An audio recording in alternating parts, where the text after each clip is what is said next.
Welcome to That Guy's a Maniac, the podcast. This is a podcast about video games. It features myself, Richie, and also Farley. Say hello, Farley. Hello. Where can you find us, Farley, as well as on this podcast? Find us at our website, www.thatguys.co.uk. You can also find us at That Guy's a Maniac on Twitter, YouTube, Instagram, and Facebook. Cool. Nice. Why do we do the socials? We literally don't post anything on any of them. We'll sometimes post the episodes when they come out. Yeah, it's sometimes. True, I don't know. I'm pretty consistent with the Facebook side of things. Yeah. If you want to get notified of the podcast in 4 different ways, follow all of those, and you'll never miss the podcast because that's pretty much all that's going out.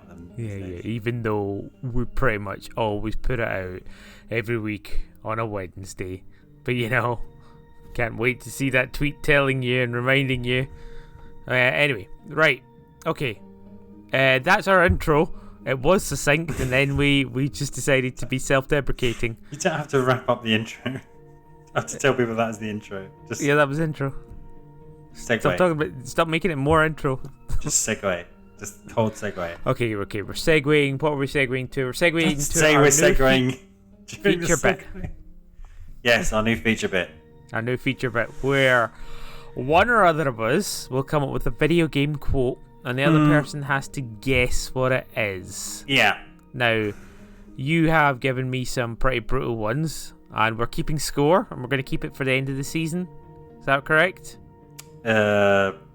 Sure. Okay, yeah. Are you keeping score? No, because these will go out in a funny kind of order. So. Yeah, but I know, but you can still write, 2 points to Farley or 3 points to Farley, whatever. Okay. You're just going to write down 100 points to Farley, Richie 0. I think that's significantly overestimating what I'm writing down and what I'm not writing down. Right. Okay, so this week I've got a quote for you. I'm in a cheeky mood today. Sorry, heads up, I'm in a cheeky mood today. Okay, cool. Well, great. Cheeky. Right, you ready? Yeah. Are you primed? Okay, cool. Yeah. I was going to say... Where was that going? Bracing. I don't know. Are you braced? Are you ready? Are you primed? Yeah. Are you lubed up? I am undercoated. Okay. You smell of death. Been conjuring up dead things? You smell of death. Have you been conjuring up dead things? I don't know off the top of my head. So let's feel around it. Okay, cool. Is it something to do with necromancy? It is, yeah. Yeah. It is. Yeah. Is it something to do with raising the dead? Yeah. Is it Jesus? No. Oh. Is it the Holy Ghost? No. Is it the other one? The Father? Is it the Father? No. Okay. Did I detect a woman's voice? No, there was not a woman's voice. It's a man's voice. What's the quote again? Well, actually, it could be a woman's voice as well. There's a hint for you. That's well. Oh. So is it from a game where you can decide to play as a man or a woman? Yes, but that doesn't necessarily affect why someone would say that to you. To me. Ah, hint. Doesn't affect why somebody would say that to me. Yeah. What's the quote again? You smell of death. Been conjuring up dead things. Death. Been conjuring up dead things. Is it World of Warcraft? No. Ah, shit. Is it Dungeon Keeper? No. Is it Oddworld? No. Okay. Is it Sheepdog and Wolf? No. Is it Warcraft 3? No, it is not a Blizzard product. Okay, that helps. But you were kind of on the right track with the first few, you know, that kind of medieval-y style. Is it medieval? No. Is it one of the Skyrims? What? It might be one of the Skyrims, Farley. Is it one of the Elder Scrolls games? What I meant to say. Is it might be. Morrowind? No. Is it Oblivion? Yes. Yay! Oh well, at least you're excited about that one. Hey! Yeah. So who says well it? done. And do you know what you win? You win another game quote. Oh, great. You ready? Yeah, sure. What are you playing, stranger? Is it Resident Evil 4 in the week? Come on. Yes. But it's also a direct question. What have you been playing, Farley? Well, so I have been, like many people, I have been playing Dungeons and Dragons in real life. Well, not in real life, virtually. You ever done much? I mean, you've done some tabletop role-playing games, right? I have. I played D&D once for a very, very tiny short campaign as a paladin. Because right, of course. Yeah, of course. Yeah. And yeah, it was fun, but I played Vampire the Masquerade as well. Yes. Yeah. And so it's super fun, right? And me and the bunch of friends who are playing it, we should have been doing this for years and years and years, but for whatever reason, just never really jumped in. And so I'm playing it, and now, of course, you know, all the tropes about Dungeons and Dragons is thinking about, you know, what you're going to do and your characters, and just waiting for the next session to happen. So as a consequence of that, to scratch that itch, it's like, okay, where else can I get my D&D fix? And it's a weird one. I'll talk about it later, but it's a weird one.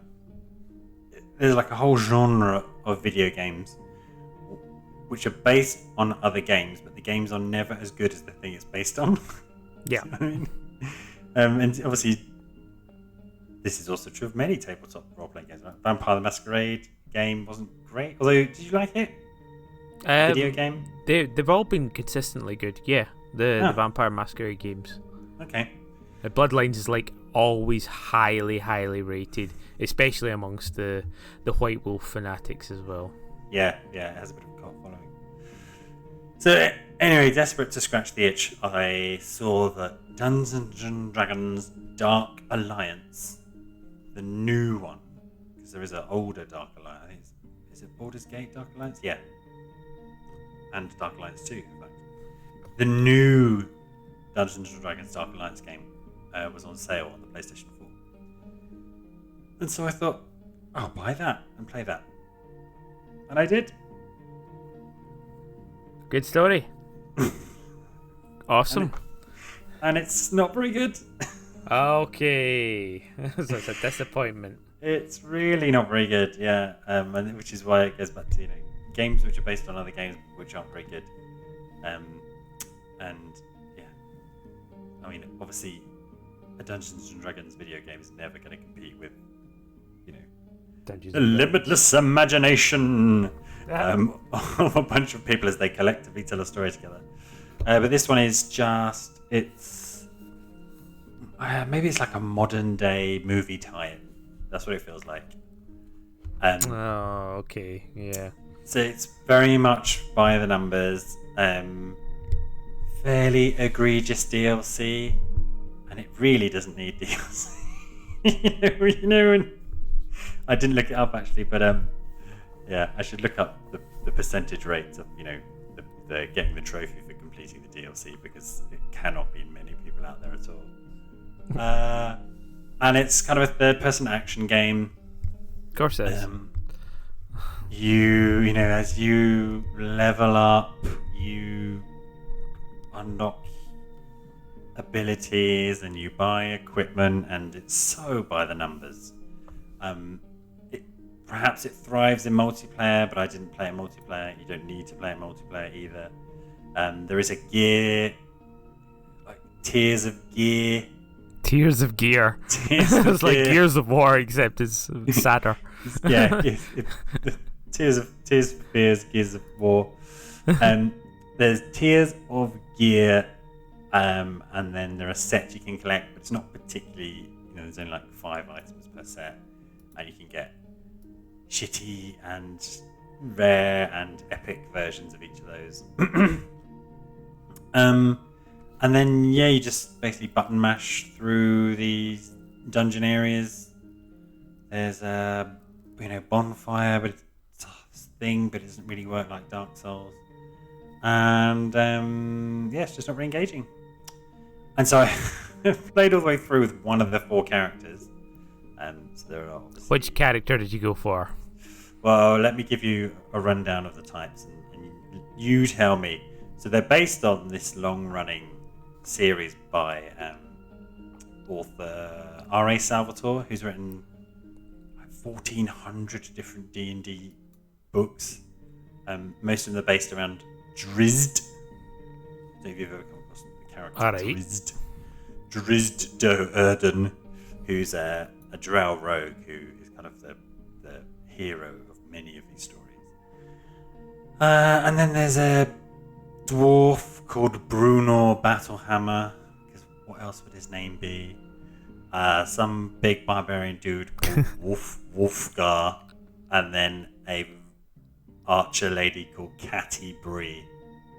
You definitely went Catty Bree. yeah, I went Catty Bree.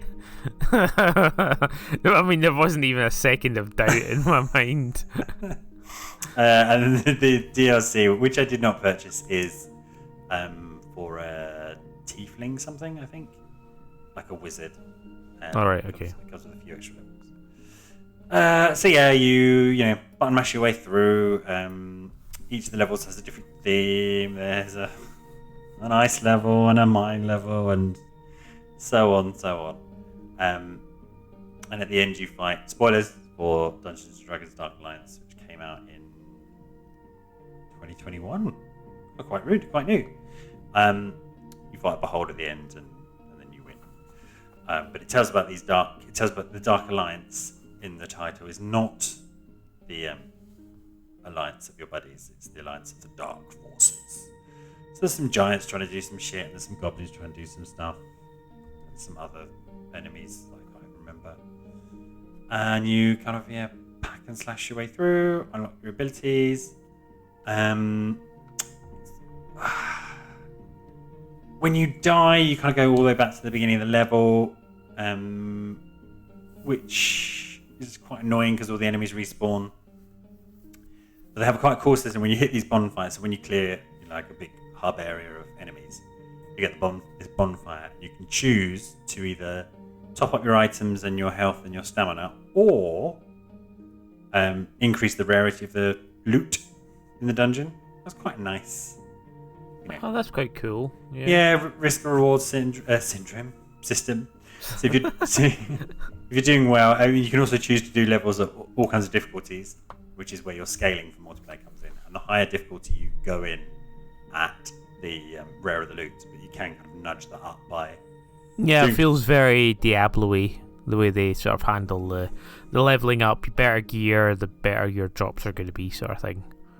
Yeah. And the better your gear is, the higher your rating, and the higher kind of level you can clear to them. Yeah, so you should play it at higher levels because the gear you want to get has to be better than the gear you've already got. Yeah. Tiers of gear. Tiers for gear, and then you can I think you can upgrade each piece of equipment 3 times to kind of max it out. Okay. Yeah. So it's serviceable, although saying that you would hate it. I played it on the PlayStation 4. I think it crashed once, but I can turn it off, but I don't think you can. There's screen tearing. Oh god. Okay. Maybe every half second. Wow. Yeah, the game struggles to function. On a PlayStation 4. On a PlayStation 4, yeah. It's also on PlayStation 5 and Xbox Series X, so maybe it was developed for in this weird place we are at these days, where things are kind of developed for almost like a PC number of different consoles. Not quite optimized for any of them, because it has to essentially be the same game playable on the older version of things, and it can't and there's crossplay and stuff like that. It didn't perform particularly well. What I did quite like is the level design. So there's loads of different nooks and crannies to go down, and on each level there's some side quests. It's not really clear what you get from the side quests, but there are side quests like destroy the ghosts' lanterns, destroy the eggs, and stuff like that. So yeah, a couple of days, smashed through it with one character. I don't think I will go back and do it with the other 4 characters, or get all the legendary gear to unlock some legendary gear achievement. And in terms of did it help me scratch your D&D itch? Scratch my D&D itch? Not really, no. The selection, I guess it's always tricky, but the selection of enemies is really poor, I think. Okay. They have the kind of classes of enemies you might expect in this kind of game, right? So there's the peons, where they get challenging when there's too many of them. Then there's the big fat guys who help to slow that down. Then you've got your ranged guys. You've got people who do arrows. Then you've got your heavily guys with shields. It's just pick from the D&D monster manual. Creatures to fill each of those types of enemy. And there is a dragon in it at the end, I guess. A solid 6 out of 10 if I ever saw one. Okay, 6 screen tears out of 10 screen tears? 6 frames between screen tears out of 10. Okay. Yeah. Yeah. Do not buy. Oh yeah, I definitely wouldn't buy. Absolutely not. I would see it as a D&D cash-in, and unless somebody told me it was amazing, I would absolutely steer clear of it. Yeah, but you got to take a punt on these things, Yeah, you do. It's weird that it just didn't satisfy that. I'd really like to get some D&D in a way that actually other games which have nothing to do with D&D do. Well, I think it's weird because you actually do need to. You need to grab those D&D mechanics almost to make it scratch that itch. Like, for instance, you can get, I don't know, like, let's say an RTS game with Star Wars on it. And it might not be the best RTS in the world, but because it's got Star Wars in it, it adds more. Yeah. And it works. Whereas with D&D, unfortunately, there is no core D&D concept. There is, like, it can be anything. The core D&D concept is probably character creation and somebody telling you a story. How do you make a game out of that? Yeah, well, this is it. So when I say the games based on games, which are never as good as the game. Yeah.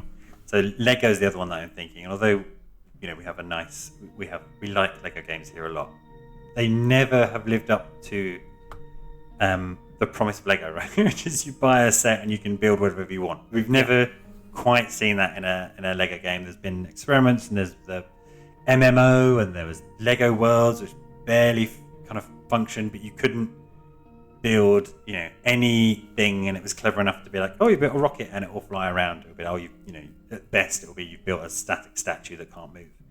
And it's the same here, but because there are so many things inspired by D&D, and every role-playing game, almost every role-playing game harkens back to tabletop role-playing game systems, most of which are probably Dungeons and Dragons. Yep. And then what this game delivers is that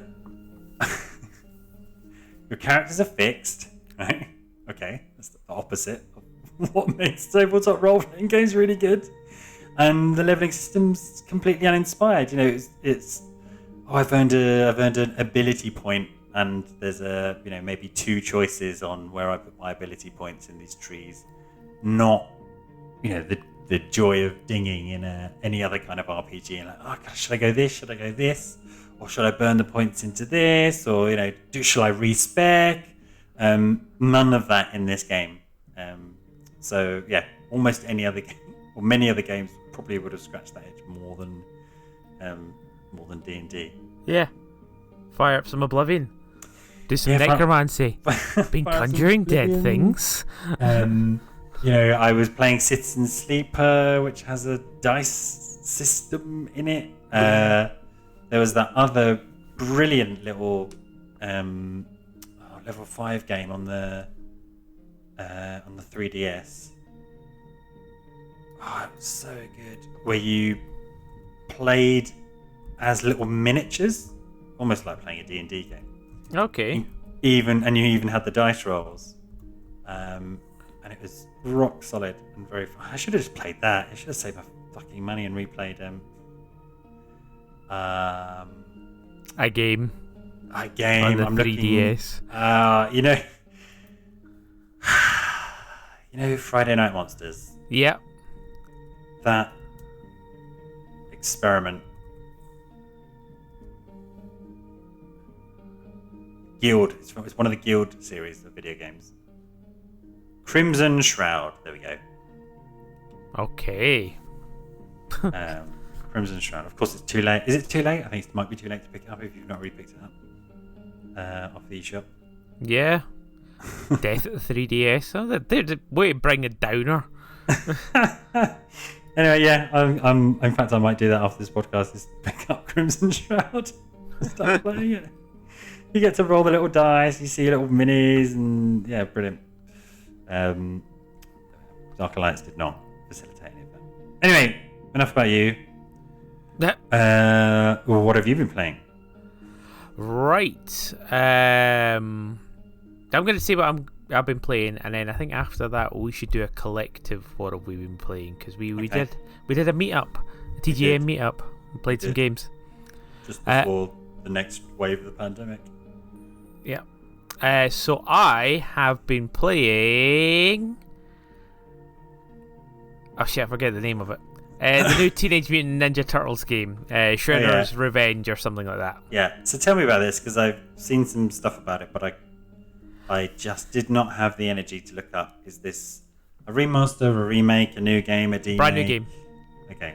And it is from the same people that made Streets of Rage 4. Oh yeah. .emu. Which we played together and enjoyed. Yep. They've kept all of the graphics completely retro. So it's like, if you remember, there used to be an old arcade game, Turtles in Time, maybe? Is that the really fucking rock hard solid one? Yeah. Well, no, pretty much every Turtles game has been rock hard solid. But yeah, it was a 4-player arcade one. But basically, it nods to that, but also it is entirely based on the cartoon series, not other media. So it's just all the nods. Even the opening theme tune is Teenage Mutant Ninja Turtles. So it's quite good because it doesn't give any nods to the Michael Bay films. Mm-hmm. It doesn't give any nods to the old 90s real action films. It's just straight up, this is the cartoon. Slightly comic booky, but this is like the Saturday morning cartoon that you watched, and this is the game that you're going to play next to it. And yeah, it's exactly the same as Streets of Rage. It is you're fighting bad guys, recolored versions of the Foot Soldiers, and you're also fighting Rocksteady and Bebop, and that's in the first couple of levels, which is brilliant. And yeah, it's a nice, easy, accessible fighting system as well.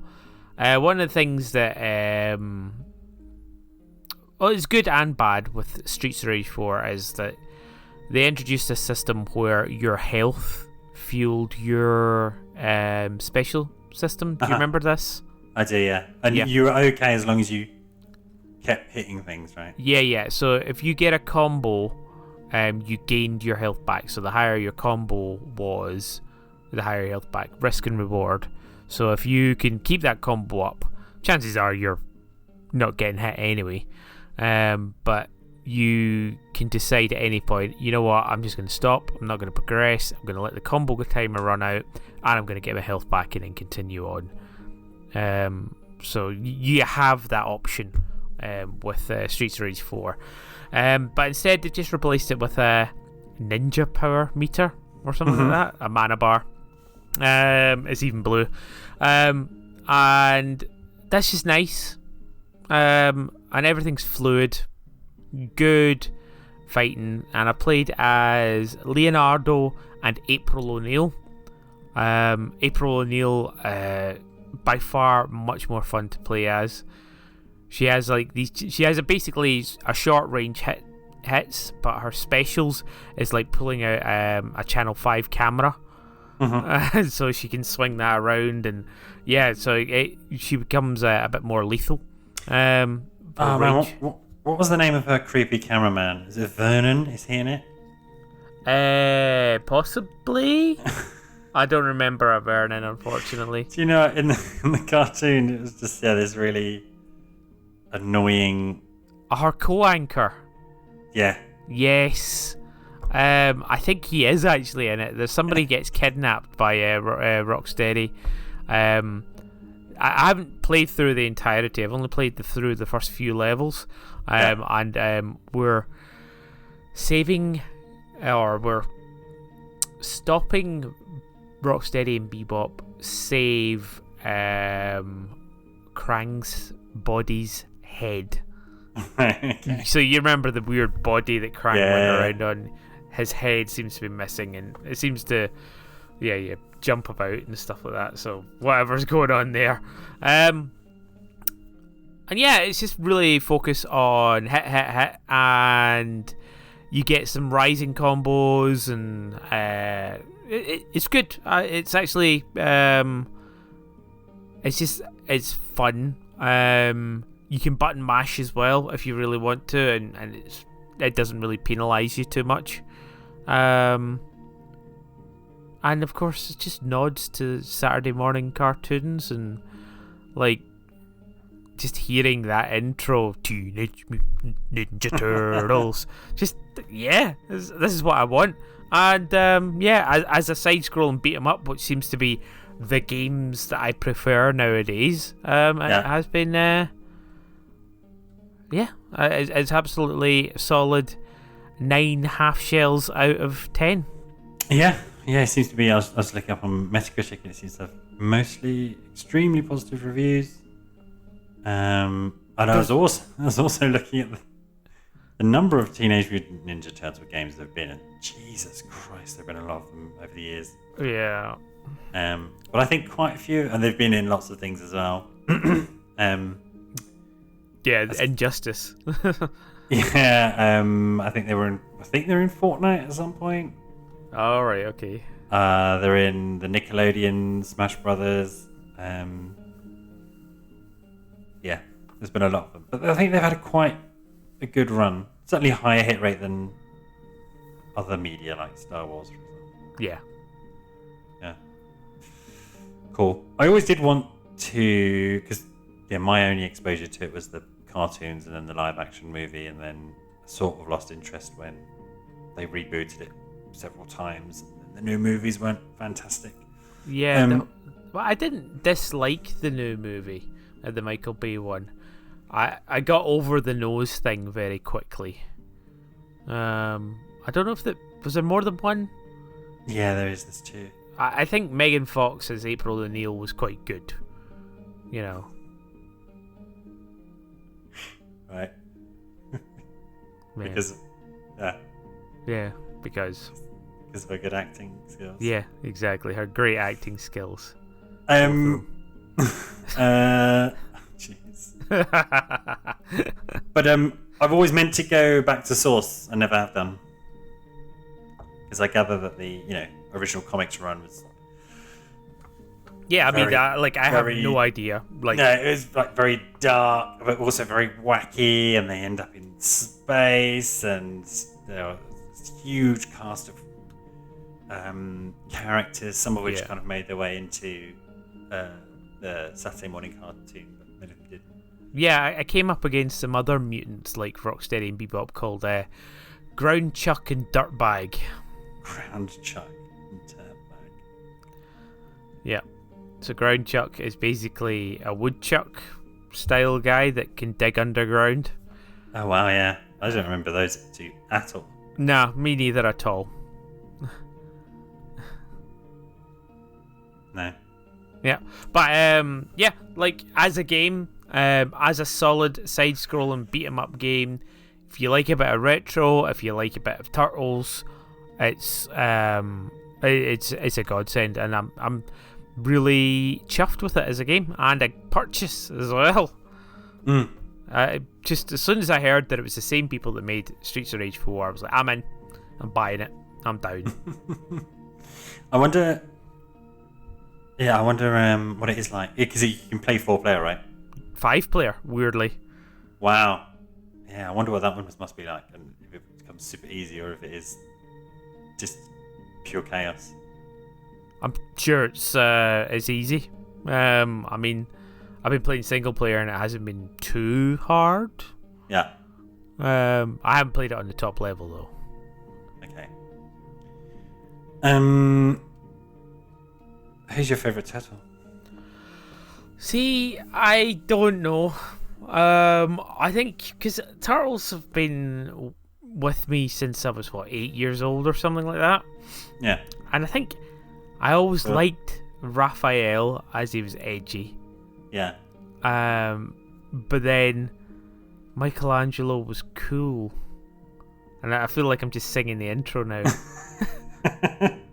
He was radical, and Donatello, he had machines. Yeah.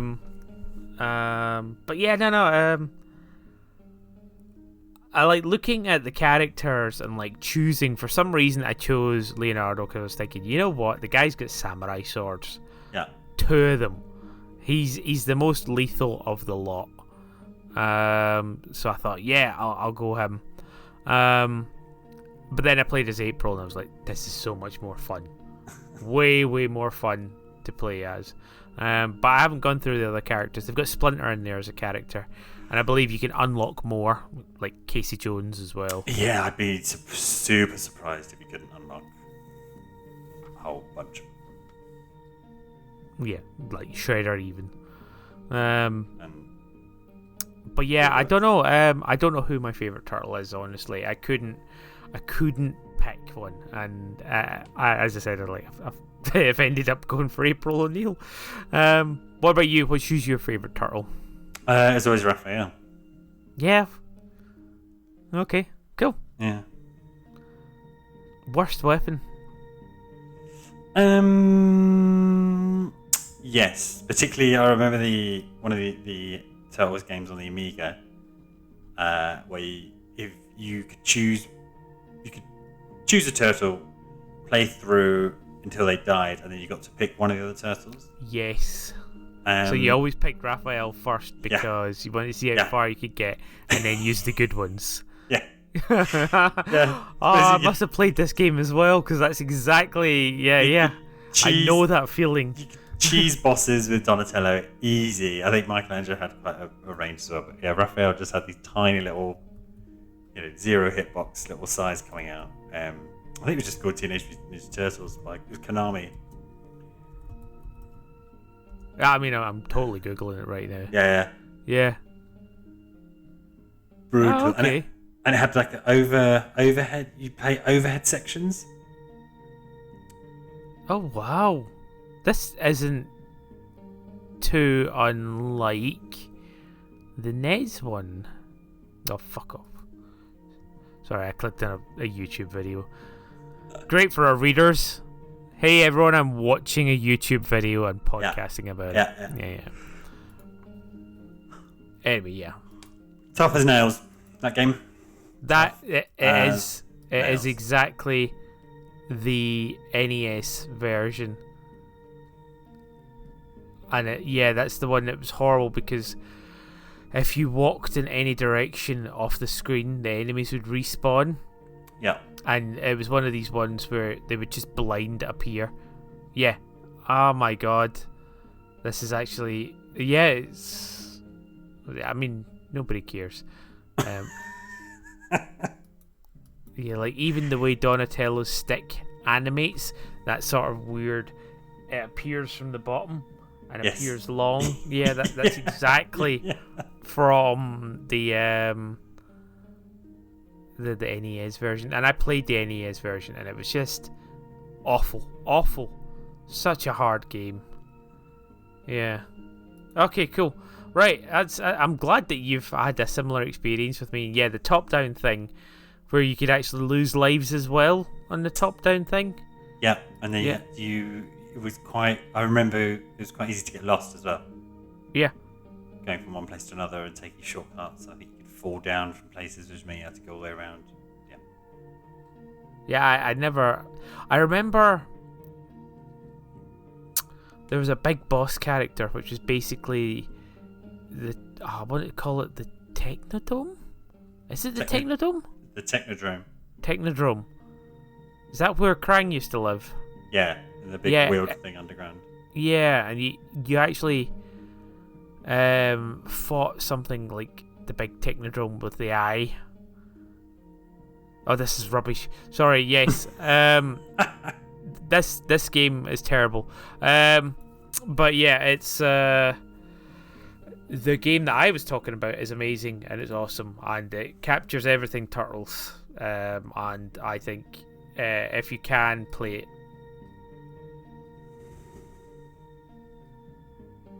that's all I'm going to say. If you can play it, you should. Sorry? If you can play it, you should. Yeah. Cool. And I think it's out on like every medium as well.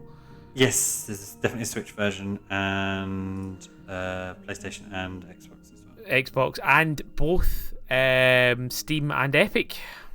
Wow, there we go. Yeah, with crossplay as well. But yeah, let's have a quick segue now. Segue! This is a segue episode. To the games we were playing at the weekend. Mm-hmm. So, we played Mario Golf on the N64. Which you billed as not being very good, but no.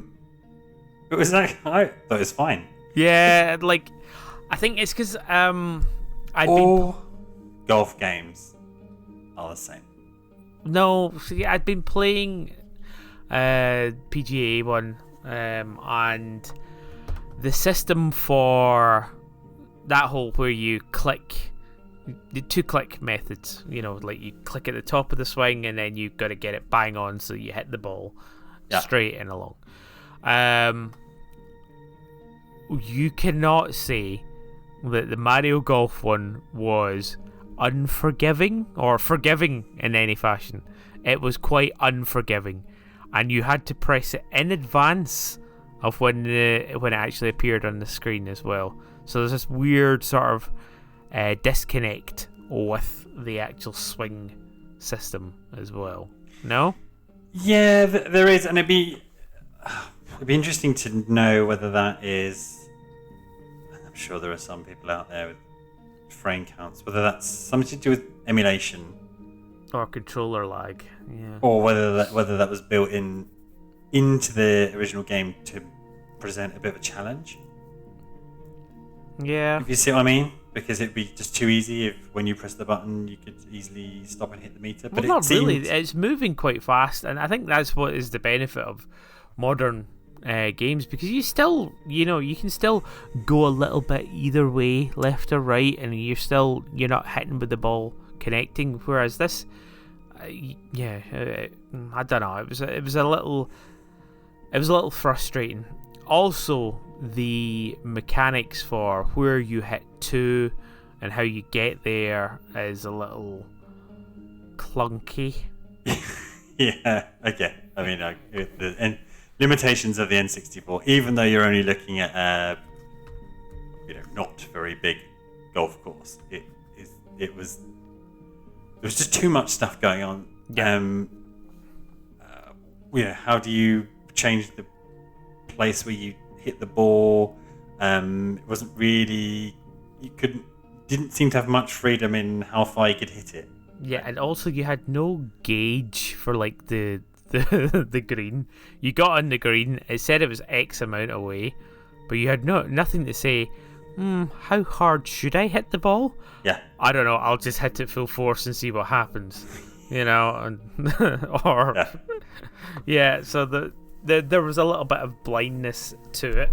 Like, even when you were on the green or had played it before, your next shot looked identical to the previous shot, so you're just like, I don't know how far I've gone since. Yeah, but for not quite free, but for a 10p free old game, it was fine. It was fine. We got some fun and entertainment out of it as we both played as Peach. And yeah, probably by far the best functionality in that game is when the other person is playing, you get to tap buttons and make Peach say things like, "Nice shot, 4." Yeah. That sort of thing. You know what? You can never underestimate the importance of features like that. If you've got a multiplayer game where one person is doing something and the other people are just watching, always put in like a taunt system or something like that. It's never not funny. Never not funny. To just repeatedly press the button till it breaks. So I think, I was spinning the stick, so it made him sound like she was making sex noise. It gives you something to do in between. Yeah, exactly. Keep you entertained, and it's not putting the other person off in any fashion. Yeah. Yeah. And how many golf swings would you give it out of a par? I give it +4. Hey, that's excellent. Out of 10? Out of par. Out of par. Okay, +4 out of par. Yeah. So 4 over par. 4 over par. Yeah, okay. How about you? I can't think of any other funny golf analogies. Because it's not good, so you can't give it a birdie or an eagle or a hole-in-one. No, a bogey. Bogey. A bogey. Just a bogey. Just a bogey. Cool. Yeah. Double bogey. And then? We also played another SNES game. We did. Called Congo's Caper.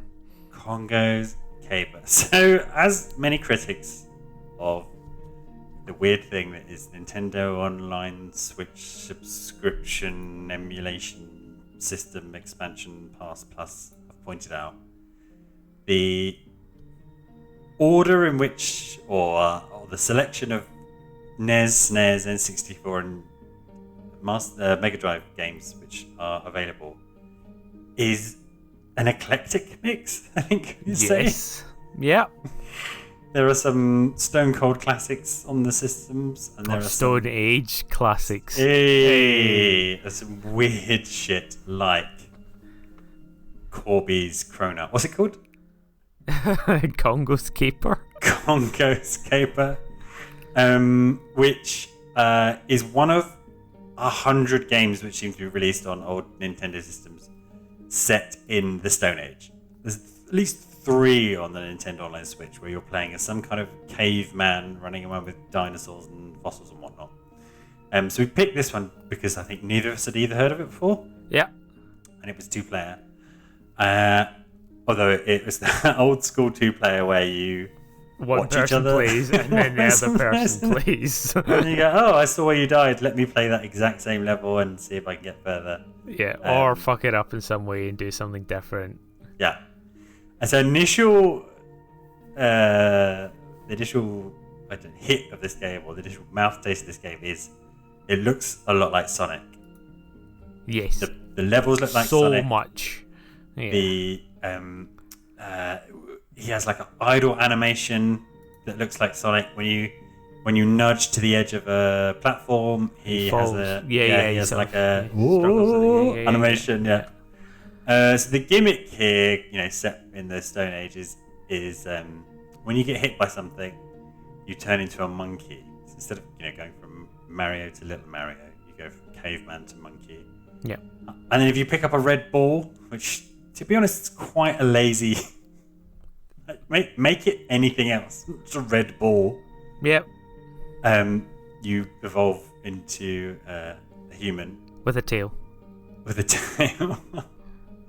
And then you hit dinosaurs and pterosaurs in the Another face. caveman. Lots of other cavemen. So and the other cavemen had cool functionality, like so you could hit them and knock them out, and you could move them, and then you can jump off them.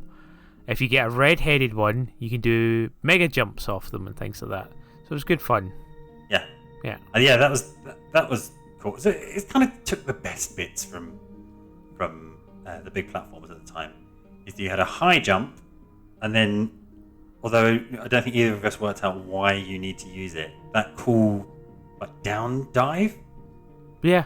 Move. Not once. Yeah. Yeah. Unless it was some kind of an attack. It didn't seem to. It didn't do like a butt bash. You wanted a butt bash. Yeah, you wanted some way of destroying blocks or whatnot. It was fine. It's quite hard. We got to a dinosaur boss and didn't really get past that. No. So, because you were talking about other caveman and dinosaur games. Yeah. Actually, this is a sort of sequel to Joe and Mac. Okay, which is one of the other ones that I was thinking of. Yeah. Which is also on the Switch at the moment. Yeah. So there's a few in this series, which doesn't seem to be consistent, and Wikipedia doesn't have just a series of the Joe and Mac. So, but I'm sure there's some fan site out there that explains where they all fit together in the Joe and Mac universe. But yeah, Congo's Caper, it seems to be quite highly rated, and I didn't dislike it. It was a fun platformer, but it was quite hard. Yeah, it considering we put it on as a joke, there was then some actual trying to play it rather than let's just turn it off. But yeah, there was no unforgiving shit, unlike that stupid NES game that I played for 30 seconds. Not even 30 seconds. The Immortal. The Immortal, and within 10 seconds you die. Yeah. Yeah. That is a brilliant game. Well, because it's got very cool box that I'd never heard of before. So I thought, I'll play this, and I was so happy when you played it and did exactly the same thing as me. Take 2 steps, and then a thing pops up saying, "I would move if I was you," and then you immediately die. Half a second later, you get eaten by a floor monster, jaw thing. Which is all anyone should play that. So if you got the Switch, if you got the online thing, play the first 30 seconds of Immortal. Yep. Skip past the dialogue and then just immediately die. Yeah. Yep. That's playing Immortal. I don't care if there's the rest of the game after that second tile or in fact the first room. Yeah, that is the game. Yeah. Oh, and we played Space Harrier as well. We did play Space Harrier. What would your review of? Was it Space Harrier or Space Harrier 2? Space Harrier 2. Space Harrier 2. What is your review of Space Harrier 2? How I need to find the perfect word for this.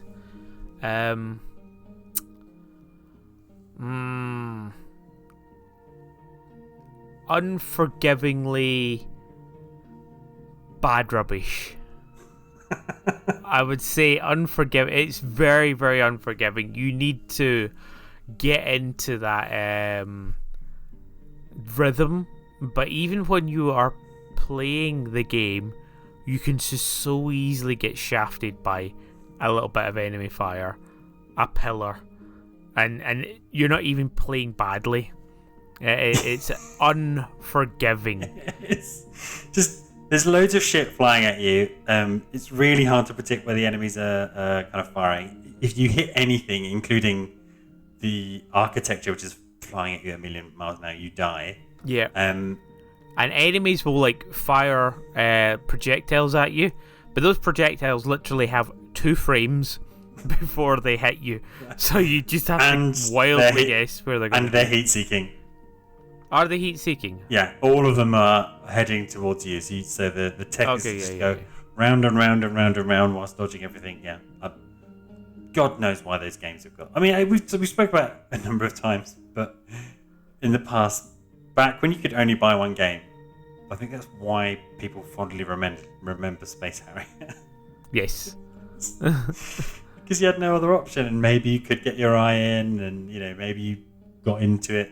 But these days, no, I could play anything else and have a nicer time, not feel like I've been bullied by this game.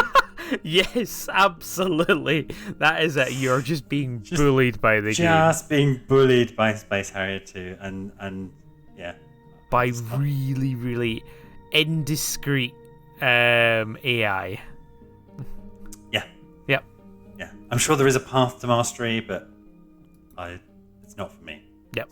Not for me. How many Roman architecture pillars flying towards you out of 10 would you give it? I'd give it 49,000 columns moving at your face every second out of 10. Great. Awesome. Our scoring system is solid. Yeah. Right. Let's not talk about emulation games anymore. Okay. You got one more, Farley. What other game have you been playing recently? Have I been playing? Yeah. I'm deep into Pokemon bullshit again. So, oh god. They did that home Is this update. not an extra episode as opposed to what are you playing? Because No, you're not even playing anymore. It's just, this is what I was going to say. I am not playing. So with the last home update, as I mentioned on a previous podcast, they introduced 2 extra screens on Pokemon Home, which all of a sudden there's a number out of another number, and the left number is really low and the right number is really high. It's like, oh, what's this? 117 out of 150 next to a little Let's Go Pikachu symbol, or 81 out of 400 and something next to a little diamond symbol. And so they introduced this new thing, and there's a whole bunch of rewards, which I'm not too bothered about the rewards. It's more the glaring numbers, and it's for counting. If you've deposited all the different species of Pokemon from a particular game, but it's kind of screwy. So it's not. You can't just catch Pikachu in one of those games and transfer it through all of them for it to count. You have to capture Pikachu in 5 different games for it to count. But what you can do is you can then transfer it to another game to evolve it for it to add up. So I've just been doing that, and today I was finishing off the Crown Tundra, so that all the DLC for Sword and Shield has its own little number of a number. And I could see myself. It's had an out-of-body experience, and what I was seeing was not good. So the last 3 that I had to catch were the Elekid lines, so Elekid, Electabuzz, Electivire. You can only find it in Sword and Shield during stormy weather, which is rare. So I've been just logging in the last 3 days. Is there stormy weather? No, there isn't. So when there's stormy weather, then when you run around in the grass in Sword and Shield, there's like a random encounter. Yeah. So during particular weather in certain parts of the map, there's a 20% chance to run into an Elekid. So I was like, fuck it, I'll just breed one. Popped over to Electabuzz, bred an egg, hatched it super quick because Sword and Shield doesn't hate your life as much as the other games do. Then have to deposit it in home, right, whilst it's still an Elekid. So hatch the Elekid, put it in my box, save the game, go to the Switch menu, open home, choose Pokemon Sword, wait for that to load up, move Elekid into Pokemon Home, save, go back to the menu screen, go back to the title screen, go in again, select Sword, move Elekid over, then close home, then go to Pokemon Sword and Shield, because I've got loads of rare candies and stuff there. Fill Elekid's face full of candies until it levels up and evolves into Electabuzz. Then save, then go back to home, then move Electabuzz back to home, then save home, then go back to the menu screen, then go back to Sword and Shield, then move it back into Sword and Shield. No, because Electabuzz needs to be traded with a hold item. Unless you do it in Pokemon Legends Arceus, right? Because they've got this genius... You don't have to trade items anymore. Yeah. With items.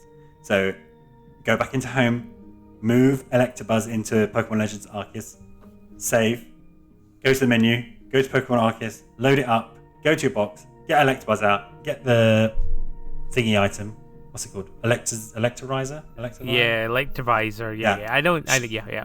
Rub it on Electabuzz's face, wait for him to evolve, put him in the box again, save. And it's just been this for 3 days. Like seconds of running around playing Pokemon versus just cheesing, leveling up and breeding just to prove to myself that I have done it. So not to yourself, to that one page in home. Yeah, no one will. I'm the only person who will ever look at that page and be interested. Nobody else can see it. Yeah, well, they're saying that I have screenshotted it and sent it to at least 3 people. Yeah. Yourself included. Yes. So that's what I've been doing. So part of me absolutely hates this because I have to get these 2 arbitrary numbers to say the same thing. But on the other hand, it has made, I've gone back to Let's Go Pikachu and Let's Go Eevee to finish that. I've been using the GTS every single day, to try and trade for, I don't have Pinsir in Pokemon Go. Maybe I can trade something for a Pinsir from Pokemon Go and they'll register. It's been quite nice. That being said, I absolutely have no appetite for all those bullshit evolution methods. Like, evolving Pokemon which have to be friendly to you is just so... and I've now evolved 7, 8, 9, 12 Togetix into Togekiss. Please don't make me do it again. Please. So I'm worried that I might be damaging my enthusiasm for Pokemon just in time for Scarlet. What's most disappointing to me is the ones that you're evolving and trading and stuff like that. You're not getting the full proper EVs on and things like that. You're not breeding the good ones. No, that doesn't matter. In case you need them. No, I have I have the pristine. I doubt you have a perfect Electivire. That would have been the perfect time. No, you don't understand. But you don't have a perfect Electivire. You could have spent that time. No, I know. You've got to run and move because it's affecting what I do in Go, right? Because before it was like, I've got that already in Go. It's not particularly special or shiny, so I can just ditch it for the candy, right? That's how you go. But now I have to hoard everything just in case I don't have it registered on my Go Pokedex, right? And then there's no easy way to cross-reference. So now I've got like a spreadsheet set up, and I'm also trying to fill out my not a game. It's not a game. My all genders perfect dex. So then cross-referencing. Okay, have I registered this on my Pokemon Go Pokedex? No, I haven't. Brilliant. I'll transfer over. Move it into some game, evolve it, save it, and then get rid of it. Which consequently just means I'm constantly out of space on Go because I have to manually check everything before I get rid of it. It's insane. It's really insane, particularly because I've got that big challenge which I'm supposed to be doing, which I've not done. I've got pretty much all of Brilliant Diamond and Shining Pearl to do. I've got all the legendaries from Sword and Shield to Shiny Hunt. It's like, if I wanted to play Pokemon, there's plenty I could be doing. And instead I'm on this spreadsheet bullshit. But yeah. It's fun. Did you remember, one of the things I had to do you remember how Pancham evolves? Pancham? Yeah. As in Pangoro? Yeah. Yeah, I do remember he's a bit awkward because he was one of my HM slaves. Yeah. Back when you needed to have HM slaves. No, I don't. Tell me. So it has to level up with a dark type Pokemon in your party. With the one in your party. Oh, right, Yeah. okay. Which I didn't remember. So I was like, come on, Pancham, you're level 67. Why are you not evolving? What's going on? It could take 2 seconds to, look it up or, pick up any of the 700 Pokedex. But if you had by chance had a dark type Pokemon in your thing, you wouldn't have learned this and remembered it. So it's kind of cool. Yeah. There are a lot of evolution methods which I had previously forgotten, including, and this was a killer. I only had one. I think I only had like a male Runerigus, not a female one. Do you remember how you evolved that? Runerigus. No, I don't. So you have to catch a Galarian Yamask, Yeah. and then you have to have it take more than a certain amount of damage without dying. Yes. Oh God, yes. And then run it under the arch in the wild area. Yeah. It's involved. It's really, really hard, particularly if you finish the game, as I have done, to have a low-level Galarian Yamask take that amount of damage because everything on the map is level 60 or level 10. Yeah. I had a similar thing when I had it. But you can get Galarian Yamask and Go. But I suppose you need it in both now. This is just for the female.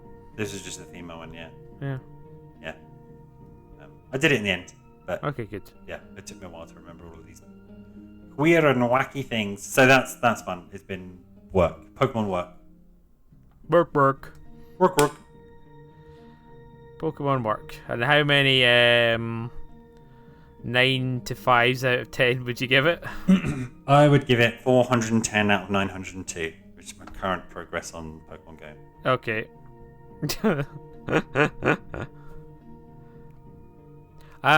Right. Okay. What have you been playing? Or is that guy a maniac? Is that guy a maniac? That's how we end the podcast. I do have one more game, but you know what? I'll just save it till next time. Are you sure? And yeah. Make a decision. Yeah. We'll call it. Okay. And I will chat to you about it next time because I Right. think you'll like this one. Good. Is that guy a maniac? What did he bite me? Bye-bye.